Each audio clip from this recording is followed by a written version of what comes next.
20 वर्षापूर्वी जी घटना घडली ती सांगण्यात आली. सर्वे कसला असतोय हा सर्वे मध्ये चांगला सर्वे नसतोय.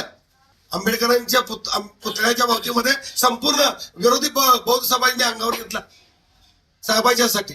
माझा काय दोष? ज्यानं साहेबांसाठी 1 मिनिटाचं काम केलं नाही त्या माणसाला या ठिकाणी उमेदवारी दिलात. मला तुम्ही सांगितलं होतं अहो 25-30 वर्षानं आरक्षण आलं होतं, माझा हक्क तुम्ही हिरावून घेतला. शैलेश सपाटेंचं ऐकून तुम्ही जे केलंय साहेब, तुम्ही इतक्या फाटक्या कानाच्या आहात हे मला पटलेलं नाही. लक्षात तुम्ही जर घात घातला असाल की या तालुक्यातील आंबेडकरी विचारधारा संपवायची, चालू दिलं जाणार नाही. त्या जर हे तर लाटेच्या चेल्याच्या पाट्याला तर मी सोडणारच नाही, सोडणार नाही. साहेब माझं काय चुकलंय सांगा. माननीय विद्यमान आमदार आदरणीय राजेंद्र पाटील यड्रावकर साहेब यांचा मी अत्यंत प्रामाणिक आणि निष्ठावंत कार्यकर्ता आहे. डॉक्टर बाबासाहेब आंबेडकरांची विचारधारा घेऊन गेली 30 ते 35 वर्ष मी या आंबेडकरी चळवळीमध्ये मी काम करतोय. माझे सामाजिक न्याय मंत्री चंद्रकांतजी हांडोरे साहेब यांच्या नेतृत्वात मी काम केलेला माणूस. पण शिरोळ तालुक्याचा विचार करता आदरणीय यड्रावकर साहेब यांनी बाबासाहेब आंबेडकरांचा पुतळा या आपल्या जयसिंगपूरमध्ये आणणार आणि 35 वर्षाचं स्वप्न पूर्ण करणार या उद्देशानं तमाम आंबेडकरी जनता यड्रावकर साहेबांच्या पाठीमागे लागली. आणि आम्ही अगदी अतिविश्वासानं पहिली विधानसभा, दुसरी विधानसभा, पहिल्या विधानसभेमध्ये हलगी वाजवून 600 ते 700 लोक एका वेळी मतदान करण्याचा या महाराष्ट्रातला विक्रम मी मोडलेला यड्रावकर साहेबांच्यासाठी. एवढं प्रामाणिकपणे काम केलं असताना आदरणीय साहेबांनी अब्दुल लाटेतील माझ्या विरोधात काम करणारी जी लोक आहेत, ज्याला मी नको आहे, इथं ज्याला बौद्ध समाजाचं वर्चस्व नको आहे, इथं बौद्ध समाजाचा माणूस या ठिकाणी या पदावरती जाता कामा नये, या गोष्टीमुळे माझं या ठिकाणी यड्रावकर साहेबांच्या ठिकाणी माझ्याबद्दलच 35 वर्षापूर्वी घडलेली घटना ही त्या ठिकाणी त्यांना सांगण्यात आली. 20 वर्षापूर्वी जी घटना घडली ती सांगण्यात आली. सर्वे कसला असतोय हा सर्वे मध्ये चांगला सर्वे नसतोय. गेली या 10 वर्षामध्ये 8-10 वर्षामध्ये साहेबांच्या सोबत मी जे चांगलं काम केलंय ते दिसत नाही. आंबेडकरांच्या पुतळ्याच्या बाबतीमध्ये संपूर्ण विरोधी बौद्ध समाजाने अंगावर घेतला साहेबांच्यासाठी. माझा काय दोष?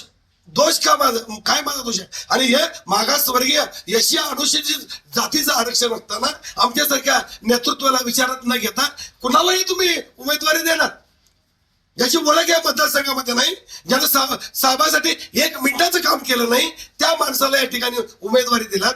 हे निश्चितपणे माझ्यासारख्या निष्ठावंत आंबेडकरी विचाराच्या कार्यकर्त्यावर या ठिकाणी अन्याय केलेला आहे. साहेब माझं काय चुकलंय सांगा. हा प्रश्न निश्चितपणे मी जिथं जिथं सभा असेल तिथं साहेबांना मी विचारणार आहे. माझं काय चुकलं? मी तुमच्याशी निष्ठा ठेवली, हे चुकलं?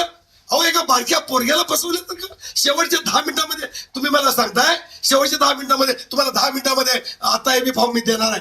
थांबा 10 मिनिटं, हे तर 2 विषय संपवतो आणि तुम्हाला एबी फॉर्म देतो. काय चाललंय? हा बारक्या पोरग्याला फसवल्यासारखं मी कुणा ठिकाणी बाबासाहेबांचा सच्चा, हे बाबासाहेबांचं पिल्लू आहे, लक्षात ठेवायचं. बाबासाहेबांच्या विचाराचं तुम्ही माझ्या सगळ्या माणसाला 8 ते 10 दिवस तात्काळ ठेवला. मला तुम्ही सांगितलं होतं अहो 25-30 वर्षानं आरक्षण आलं होतं, माझा हक्क तुम्ही हिरावून घेतला.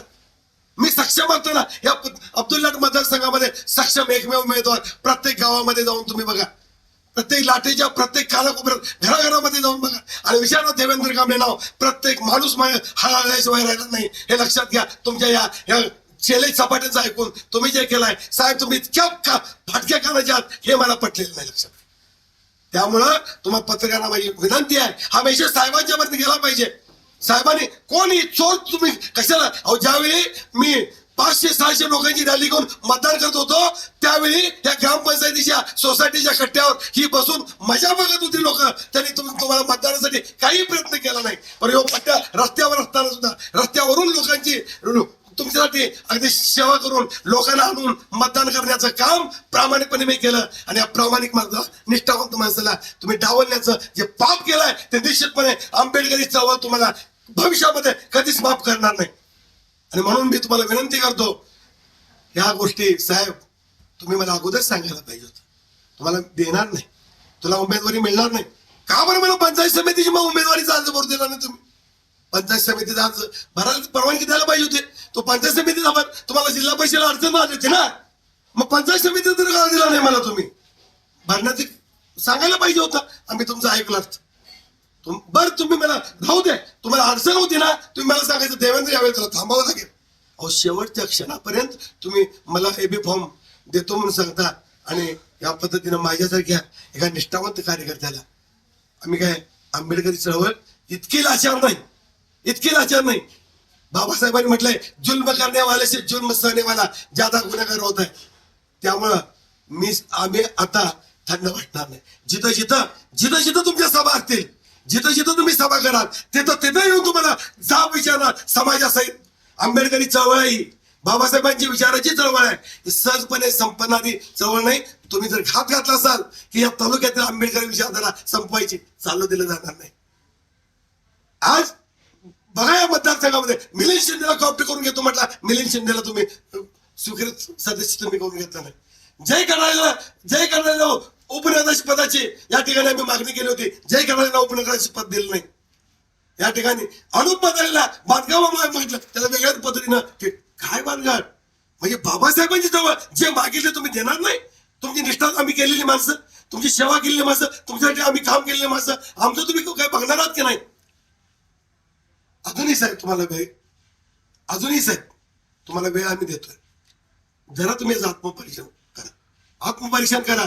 आणि ही जी गावातली अब्दुल्ला ते ज्या माणसाचं जिल्हा परिषद होते, जिल्हा परिषद भोगलं त्या माणसानं परत पंचायत समितीची उमेदवारी मागत असताना मी विरोध करून ती पंचायत समितीची उमेदवारी आमच्या दुसऱ्या एका काँग्रेसच्या माणसाला देण्याचा प्रयत्न केला आणि दिली. म्हणून याचा बदला घेण्यासाठी ह्या गावातल्या काही लोकांनी षडयंत्र करून यड्रावकर साहेबांच्या कानात माझ्याबद्दल चुकीचं काहीतरी सांगून मला बदनाम करण्याचं जे पाप केलंय, त्या जर हे त्या लाटेच्या चेल्याचं बटारा तर मी सोडणारच नाही, सोडणार नाही, मी सोडणार नाही.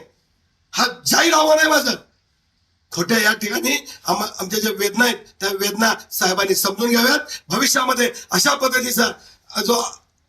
पद्धतीचं जर भूमिका पुन्हा जर घेतलात तर निश्चितपणे तुम्हाला या ठिकाणी याची किंमत मोजावी लागेल, एवढं सांगतो.